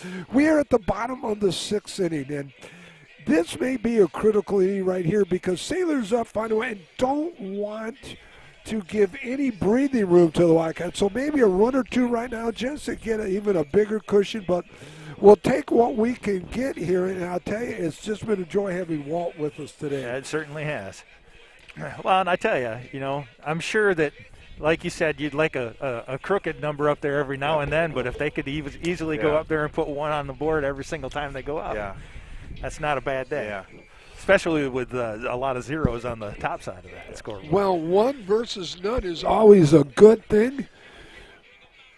Well, you're never comfortable. I mean, you got a 4-run lead, but you also know that can disappear quick. So, Coach Bard would like nothing better right now than to tack a couple more on and get into that 7th with a 5 or 6 run lead. Jason Huffman, the sophomore, up to bat. We didn't have a pitcher change, did we? Jackson Huffman for Jenison. What's that? Did we have a pitcher change for Jenison, or is that still? Yes, we do. We have a new arm out there. Yeah, number 4 looks like. Yeah, that's what I thought. Matthew Vendal up the mound, the right-hander.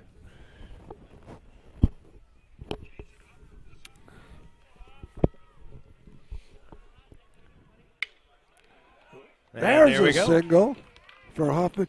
Walt, pitching question for you. What makes left-handed pitchers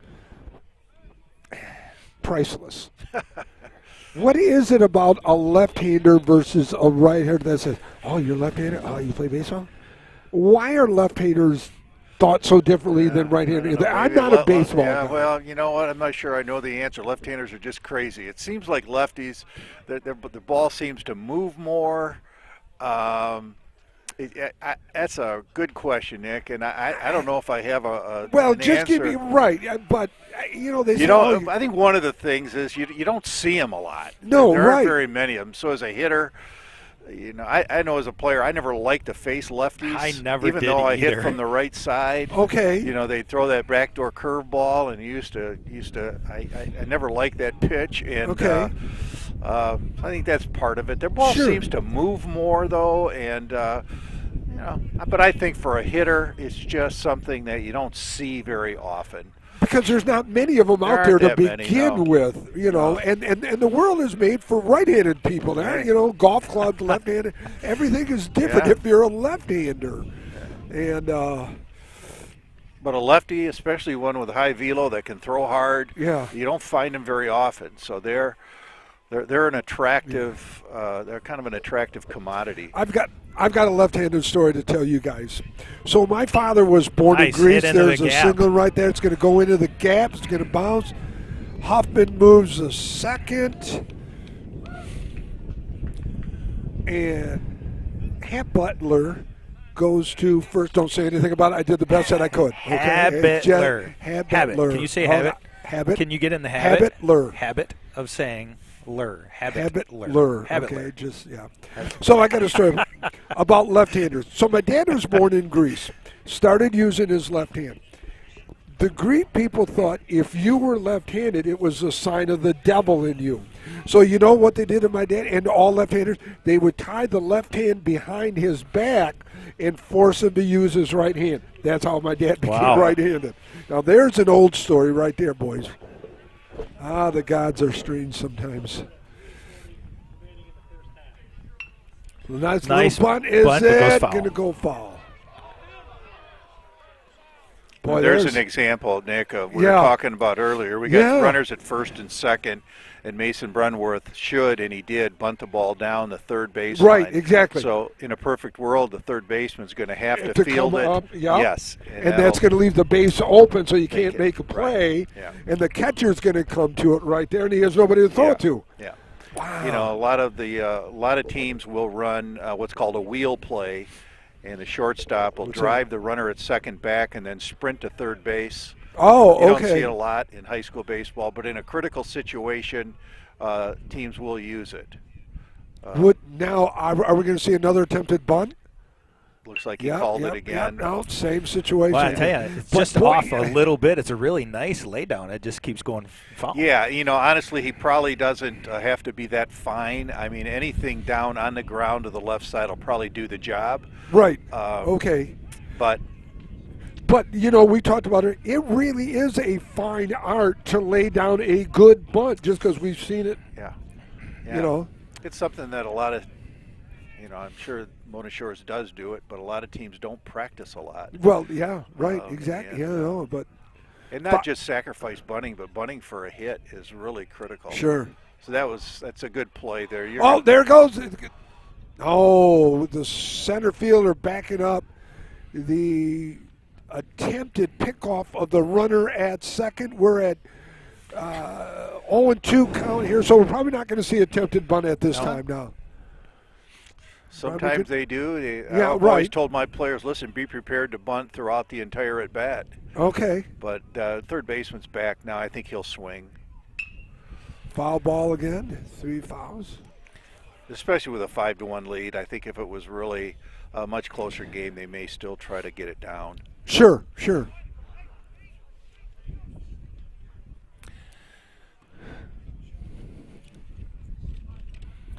Well, again, I tell you, a nice gap between left and center out there. If you could really control your direction. There's a lot of open Mona Shores real has estate already out there. showed Jenison that they are willing to attempt to steal at third base. So you've got the shortstop holding the runner at second, and we usually hold him with what I would call close proximity.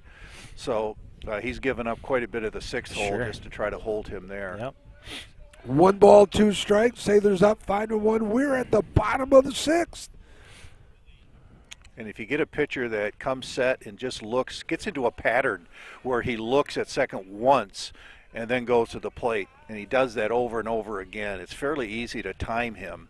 So you've got to really vary your cadence. So you're going to hold a little longer sometimes, shorter sometimes. You're going to look once, sometimes look twice. There's 2 looks. Yep. There's 2 looks. That time. There's going to be a little sick of theirs in the hole, Joe. That's outstanding hitting. I tell you, we pulled that one right out of the predictive hat, didn't we? Anderson, that's just outstanding swing. It is. And I tell you, you take advantage. If you have the ability to control the bat like that and pick your spots, that's exactly what you need to do with it. Hoffman comes in to score, and 1 more. Sailors up 6-1. Well, you know, kids that can use the whole field like that. Yeah. If you could make the defense cover all the exits, it's a huge advantage. Right. You see so much in Major League Baseball now, where so many teams are shifting. Major League players continually drive the ball into the shift, even when there are holes in other parts of the diamond. Mm-hmm. The bunt again. That's a nice little bunt. Now there's a nice little bunt. Yeah. Brady Rhodes with his speed is going to be safe. Yeah. Drives a base runner from second onto third, and the bases are juiced. I'll tell you, as a defensive team, and it's where your third base, first base, doesn't matter. If you have somebody that has the ability to drop a bunt nicely and has that kind of speed, that is frustrating because there's almost nothing you can do if they drop it right. Yeah. Especially if you get it towards the line. Yep. I mean, I used to call that the panic zone, because for the pitcher, that's 7 or 8 steps that he's got to take to get to the baseball and then turn and throw. And if you've got speed, and if you can get down the line in 4 seconds or so, that's going to be really tough. The thing I like there also about Brady is that that's a really unselfish play. I've had players before that with a bunt sign, they give you that look like, I can't believe you're going to make me bunt here. But he gave himself up, although he turned it into a base hit. And that's an impressive play. Coaches appreciate players like that. Well, and not only that, but the speed that Brady has, there's a really good chance he's going to beat the throw out. Yeah, he could probably bunt 600. No, exactly, And you brought up a great point. Unselfishness, you know, the team comes first. It's not about me, it's about team. And that's kind of player Brady Rose is, and how he shares it with the other athletes, whether it's football, whether it's baseball. Whatever he's doing, he shares it that way. And I would think you would hope most of your players would be what you want. We got another pitcher change here for Jenison. Number 6, I believe, is it? Yep. Now, we talked about each one of these innings only being 1 run, and while that would certainly be a satisfying day to finish the game at 8-0 or 8-1, I think that the Sailors have an opportunity here to put some additional Well, you can put points the nail on the in board. the coffin right now. Here, your bases are juiced still, and there's no outs. What did we not that we're going to get there, but certainly we started mentioning in conversation this morning, what is the mercy rule for high school football? High school, 15 baseball. runs after 3 innings and 10 runs after 5. Right.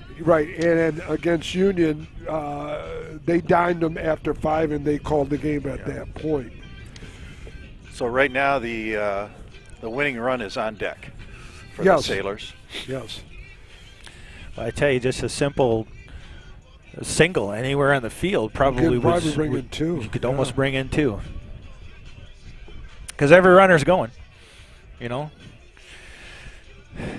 Bunch of zeros, 0 balls, 0 strikes, 0s out. Boy, this could be a huge inning right here. Break that 1-1-1-1-1 thing. I'd like to thank everybody for joining us once again here at the John Vandervelde and Nexus Realty broadcast booth. Baseball, our first full broadcast baseball game, and it looks like it's going out pretty well to you guys. Hopefully you guys are enjoying it. We're doing it here from Sailor Nation. Of your home where it's warm. Warmer than here. And we're seeing a drawn-in infield again. So it's a great situation to hit in for Aaron Piasecki with a drawn-in infield. 1 ball, no strikes. On the mound for Jenison is number 8, Alex Schmidt. That was a long conversation out there. That was a pitcher warm-up. It was a pitcher change. Well, right, exactly. And it just. Oh, there's a poke. That's going to drop. It's going to drop in. Will it bring in 1? Sure will. It'll bring in the 1 and advance the runners. Yeah. So. Good sac fly. There's your second of the inning. Second run of the inning. 1 out. Still plenty of opportunity to score here with both runners in scoring position. Habitler scored. Habitler. There you go. Look at you go. The false teeth fall out sometimes, Joe. That's why I can't do it,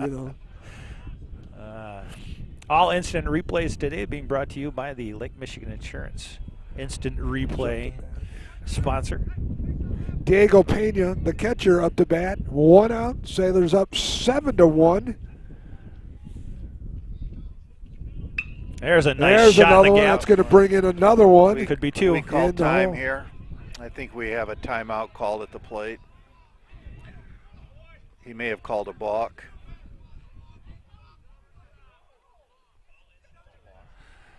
So he did call balk. We went and looked at the instant replay. You guys just saw it there. He called a balk.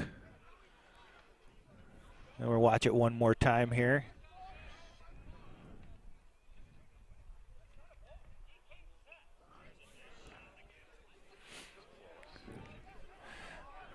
So what's the discussion, Walt, now? Well, he called a balk, and the rules differ at every level. Major League rules different than the high school rule. Okay. And again, I'm gonna. Runners it do was advance. always my understanding that in high school baseball, at least when I was coaching, a balk was a dead ball, and that's what they've called there. In Major League Baseball, you can take the result or choose the balk. Okay. In high school baseball, it's a dead ball immediately. So the ramifications of a balk is what now at the high school? Runners advance. All runners advance 1 base. So the Sailors scored 1 run there, and the runner at second advanced to third, and there was no pitch. So that was not a strike. Straight but I up, think that easily. was the discussion. Because I did hear the home plate umpire say something about a result. Okay, all right. But that's not true in high school baseball. Okay, so it doesn't nullify the run that was scored via the hit. What I'm saying is the result of the play, he called the balk, and then they would, Major League Baseball, they would play that out. Right. In the And they would offensive choose team what could they have would said, want. "Listen, instead of the balk, we'll take the result of the base hit or something." Correct. Right, I got and they you. would have Okay. scored 2. Right. So I believe that's what he called it first, Okay. and I think he may have been corrected by the base umpire. Right. Yeah, Sailors breaking ball. up. Sailors are up 8-1. We got 2 outs here in the bottom of the 6th inning. Sailors have scored 3. There's a crooked number we were looking Yeah, for. there's that crooked number and a 7. And he strikes out. Is that Mark Connecting? That struck out at the end of 6. Sailors are up 8-1. We're going to take a quick break as we begin the top.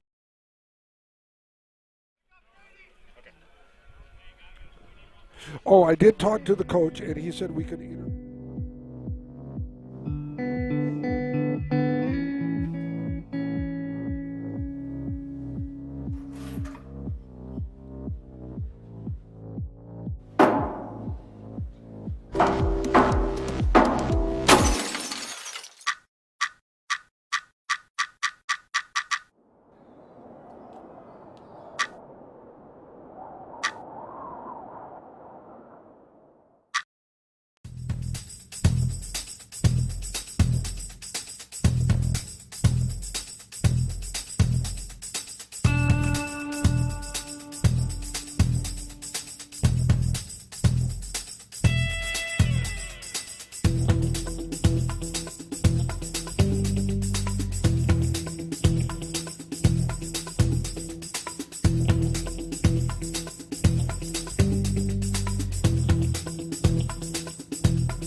At the top of the 7th inning here at Mona Shore. Sailors up 8-1. Okay, green-red competition at its best. Brady Rose on the mound, trying to get a complete game that is pitched. Joined by Joe Kanukin and Walt Galkowski, former head coach and athletic director here at Mona Shores High School. And gentlemen, we got Kimmin up in the crow's nest. We've got the portable center field camera. We do, yeah. Joe, that's working well. So far, so good, brother. But it's a chilly morning. We might be into the afternoon right now. I'm not sure. There's a foul ball here. 1 ball, 2 strikes to count here. So, Walt, what are we looking at here? Top of the 7th inning. What are we? Obviously, hold them to none or limited runs here. Yeah, well, I think it's important for Brady to. It's a pop up. Here, second baseman, pretty routine play there. Easy fly ball for 1 out. You know, normally in a situation like this, the Jenison team would probably be taking a strike. So I think what's important for Brady is to get on top, throw a strike, get ahead in the count, and just keep doing what he's doing. He's got great rhythm right now. He's pitching with a lot of confidence. His pace is good. From a strategy perspective for Jenison, you're down 8-1, obviously. Are you still just picking away, trying to get that 1 runner at a time and then get a 1 score at a time kind of a thing? Or do you start swinging a little bit more often to try to make things happen? Well, normally, now he swung at a 0-1 excuse me, I thought that was a 1-0 pitch. You know. So, no, you need traffic on the base paths. Sure. So they've got to get some base runners, and it looks like he's getting some other kids in the game right now to swing. Just to get them some action because they may be playing in the second game as well. Yeah. And how, obviously from first game to second game, how much of that plays in from a, strategy perspective? What do you do with your players that you're going to be seeing in the second game as well? Hoping, obviously, you're down 8-1. Do you kind of write this one off and save it for the next one, kind of a thing? I mean, there could be a little bit of that if he's trying to give some guys on the bench an opportunity to swing in an 8-1 ball game. It's probably a good idea. Sure. Just like any other sport, you try to stay in the moment, stay where your feet are. It's you let that one go, you turn the page, you get into the second game. It's a brand new day. and you work hard to try to get a split in a doubleheader. There's not too much else you can do. And with that said, then, Walt, you're the Mona Shores head coach now. Do you? This is a non-conference game, but it means a lot because you're playing a quality program in Jenison. Do you keep with what you got for game 2, or do you sub some other kids in just to get some other kids' action in a quality game? On a doubleheader on a Saturday, I'd probably try to get everybody in the game, of course. I would probably, I don't know the personnel very well, but I would probably try to get some kids in a game. I don't know if Diego Pena is used to catching 2 games in a row. Normally that would be your first. Your first change is to make a change at catcher and try to get somebody else to work behind a plate that particular game. But yeah, I think it's always a good idea to try to play as many kids as you can. No, sure. You're right. You want to keep the interest in there. So Brady hits his first batter of the ball game. It's going to send automatically to first base. Little bean ball there. Wildcats have 1 runner on. Walt, how exciting is it for you to, I don't know how often you get an opportunity to come back and watch some high school ball. As a Clippers coach, do you kind of look at this as a little bit of a scouting opportunity for some of these? Not too much, because we cannot sign kids, Joe, unless they're on a college roster. Okay, I got you. And they have college eligibility remaining. Okay. So, down the road, we'd love to have local kids, obviously, on our roster. The kids we have coming in are from all over the country. Nice. I was telling Nick earlier, we have kids from Texas and Alabama and state of Georgia and Wisconsin, and we've got some Michigan kids as well. But I'd love to have from Southern California, from USC. You were saying a kid who signed with Oregon. So you got some Power 5 schools as well on your program. Yeah, some people think maybe that don't know much about the Great Lakes League or the Clippers, that it's some sort of adult city league game. It's not a rec league. It's not a rec league. Yeah. No, these kids all have professional aspirations, and we've got 4 former Clippers right now that are in pro ball. Nice. And it's a very, very high quality baseball. I heard Connor Valley, is that right? Is he with you guys? We did. We signed Connor as a pitcher. He's the only local kid we have right now. Nice. We got some kids from the Grand Rapids area. Brady Rose having a high pitch count here in this inning. Yeah, Coaches looks like is going to go out and have a little conversation with him. He could be getting a little tired. Sure. He looks a little bit off this particular inning. Well, the first batter had 5 foul balls and then got hit. This batter's had 3 foul balls. And we do have action in the bullpen for the Sailors, and he's starting to heat up a little bit, so I wouldn't be too surprised if we had a change coming. Doesn't look like it's going to happen now. He'd have already made the change. So let's talk a little bit about Marsh Field, obviously a very historied field here in Muskegon and everything else. I saw an article, I can't remember where I saw it, but is this the first year that I'm seeing it's kind of like a Friday Night Lights kind of a thing where high school? Yeah, I started that. We started that this year. Sometimes the park just sits there idle, and it's in real good shape. The surface is outstanding. We use it not only to highlight high school baseball, which sometimes, lives in relative obscurity. Sure. But also to, it's a fundraiser. We also generate some income for the Clippers, which has been helpful. There's a small admission fee charged, and it's been really, really successful. It sounds so cool to be able to do that. Yeah. Yesterday we hosted Reese Puffer and Montague in a doubleheader. Started at 5 o'clock, 7 o'clock. We have our PA announcer there, Tim Lipan, and full concession, and we had a nice crowd and a well-played ball game. So it's been a really positive thing. Tim Lipan does the announcing there, too? Yes, he does. He's like the voice of Muskegon County forever. Tim does a great job. It's very absolutely. It's very family-friendly. It's affordable. We have games for the kids between innings that they get involved in. There's a lot of music. We have beer sales, adult beverages for those people who are interested in that.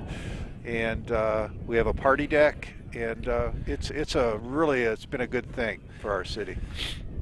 I was surprised to see that the Sailors didn't get in on any of those. Is it a random draw? Is it? No, I just threw out an invitation to all the ADs, and I think at one point Todd Conrad did contact me, but the only date we had available was the last one, which was late May, and I think it was a little too close to the district tournament for them. I gotcha. Well, we've got a pitching change here. As Walt had indicated, he saw some action going on in the bullpen. So there's going to be a pitching change. Brady is going to be relieved of his duties. Had a great game. Only gave up 1 run in the very first inning. It looks like Brady's going to go back out to center field. On the mound, I thought, was number 15. I'm going to have to look and see, though, on the back. Is that number 15 right there? Yes, it is. Well, why don't we take a quick break while he warms up at the mound, and we'll be right back. Brady Whalen. Trophy House is your #1 source for fan gear, corporate and team sales, trophies, awards, and more. Visit them in their new showroom, right next door from their old showroom on Henry Street. If it can be logoed, they're your resource. Your brand is their business.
Want to welcome everyone back. We've had a pitching change here at Mona Shores. Whalen is going to be on the mound to try to wrap up game number 1. Sailors comfortably up 8-1. The Wildcats have 2 guys on at first and second.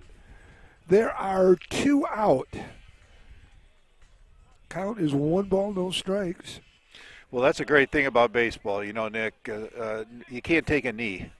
No, they get 21 outs, and you got to get all 21 of them. And sometimes that last one's the toughest one to get. And you know, the worst way to lose a football game is have no timeouts left, and the team has the lead, and they just take it, and you just. Oh, my God, it's horrible. It is just horrible. It's one of the great things about baseball. So you got to get them all, and you got to throw it in the strike zone, and they get a chance to hit it. Yeah. They always have a chance to win the game. That's right. Basketball, you know, you can stall, you can do things. Football, you can milk the clock, take a knee. But baseball, you got to go all 21. Yeah. We have seen games on every single level where they're down this far, and they get a couple of inning rally, even a single inning rally, and they end up coming back. So there's a reason why you got to get all 21 outs. Yeah, there's no clock. One of my years at Muskegon, we had a game. We were playing Saginaw High. We were up 30-0, getting ready to get the running clock. They scored, and we had to come from behind. It was just one of those games. So he's going to walk, number 8.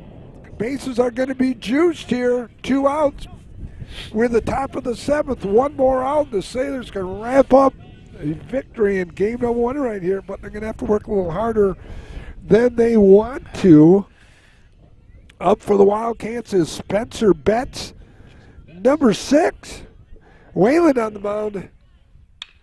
That's going to be it right there. That long throw. And game number 1 is in the books. Sailors come away with an 8-1 quality win. here at the ballpark. Yep, at absolutely. Mona Shores. No, and I tell you what, you want to start a doubleheader that way because it sure does give you a lot of, confidence. And the worst case scenario for the day is you split. So I mean, no matter what, you're off to a great start. It's always nice to get that first one. That's Yep. right. Well, we were gonna probably take a quick break, and I'll let you go down and see if you want to get a hold of Coach, see if he wants Bart to a come little up here bit. and Now, talk. We've got about, let's say, the Nation Sports. So we got 15, 20-minute break time right now from what I remember from game number one. So, Coach, you talk to him. I'll let you, Walt, chat a little bit, and I'm going to go down and try to bring him up. We'll take a quick break right here while we get set up for various different stuff, and we'll be right back. The Sailor Nation Sports Network would like to announce the first ever Pinnacle of Pride sponsor, the Sailor Classic. The Sailor Classic is a golf outing fundraiser created in 1990 and focuses on ways to enhance both the student athletes and the true fans' ability to experience all that Mona Shores has to offer.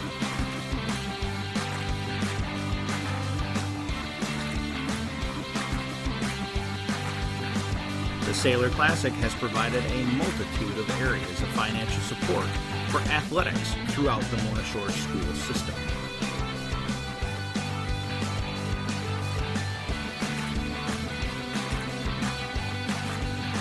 In 2001, a foundation was created under the Sailor Classic to fund scholarships for qualifying student athletes. That fund has since grown to over $150,000 and has helped several students-athletes begin their college endeavors. The Sailor Classic is held every summer. For anyone interested in either becoming a sponsor in the Classic or simply participating, please see the Sailor Classic Facebook page for the most up-to-date information. Thank you, Sailor Classic, for your generosity and support of our Sailor Nation Sports Network as the very first Pinnacle of Pride sponsor.